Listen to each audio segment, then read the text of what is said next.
What's up, family? Out on my late morning walk. Yes, I got the 50-pound backpack on. I want to talk to you guys today about balanced living. Balanced living. When I first got into bodybuilding, there was an old guy there that kind of took me up under his wings, taught me some things. And I really didn't know what I was doing at first. But he saw that I had a lot of potential and that I wouldn't give up, and that I was consistent and committed to doing what I wanted to do as far as gaining muscle size and all that other stuff. Anyways, he came to me one day and he laughed and he said, you're an expert in that one exercise right there.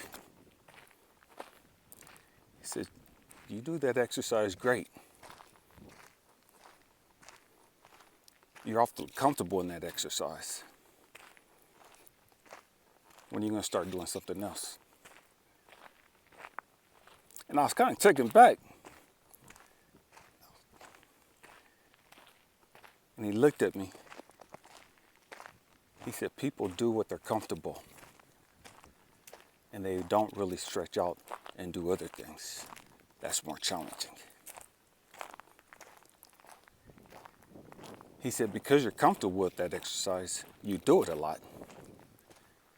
And because you're not comfortable in other exercises, you don't do them.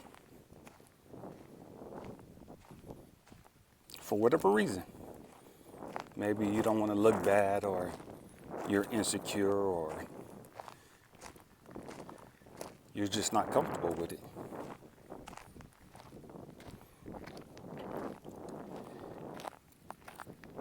And that's always stuck with me. Not just in regards to bodybuilding and weightlifting, but in regards to life.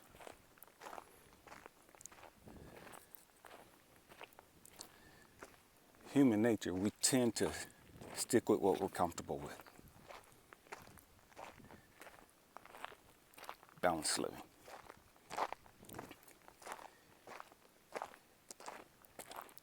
Because I was so comfortable exercising, physical, taking care of the physical being, that was easy for me.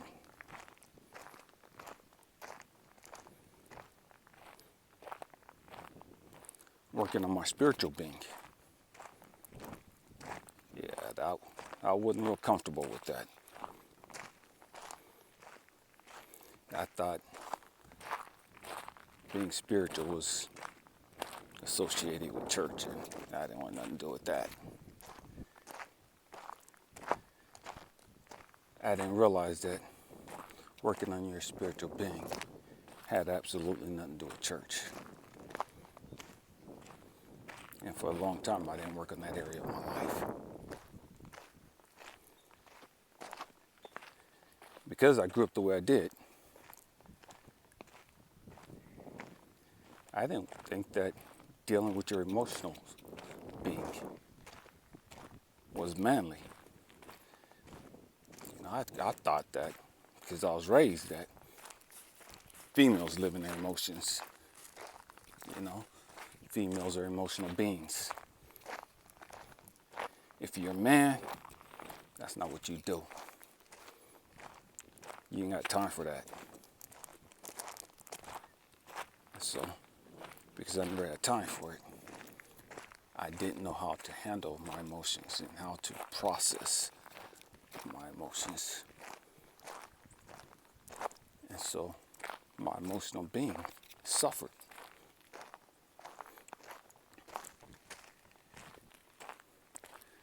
Book smart. I was always book smart. That was easy.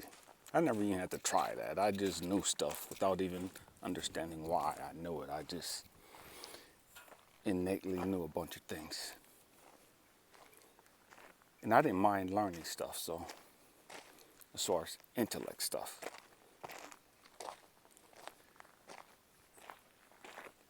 I didn't realize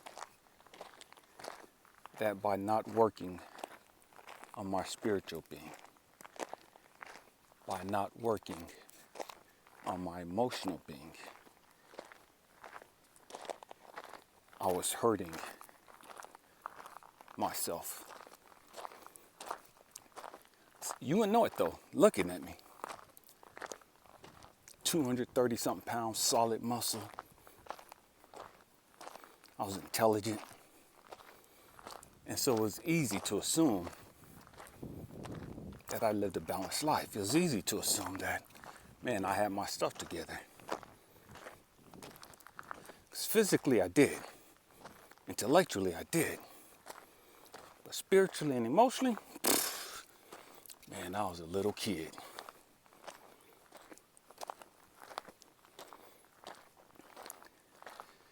Balanced living. Many of us pick an area of our life to work on, and we become great in that area, teachers in that area. Walking uphill. But the other areas of our life suffer because we don't put the work in to master those areas.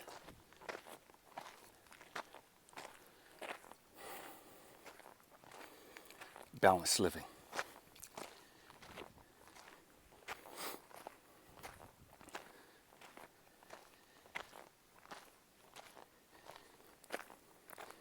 If you don't put the work in,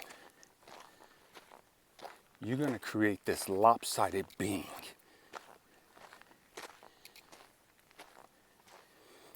And the areas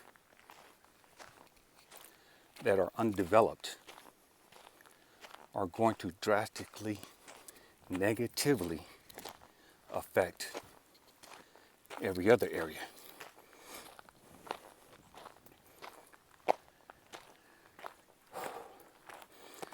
If you spend all your time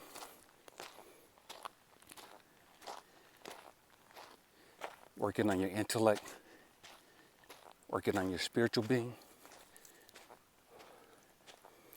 and don't do anything emotionally, physically,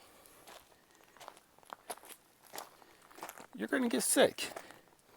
You're going to have a nervous breakdown.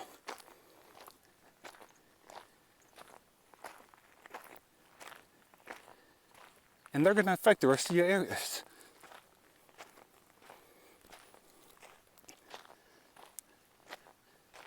Balanced living.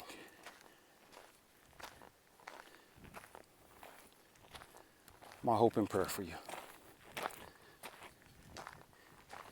is that you understand and learn what areas of your life that you need to work on, and concentrate on those areas.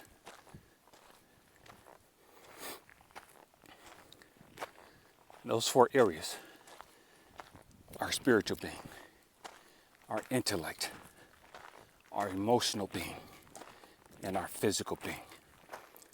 I love you guys. Peace.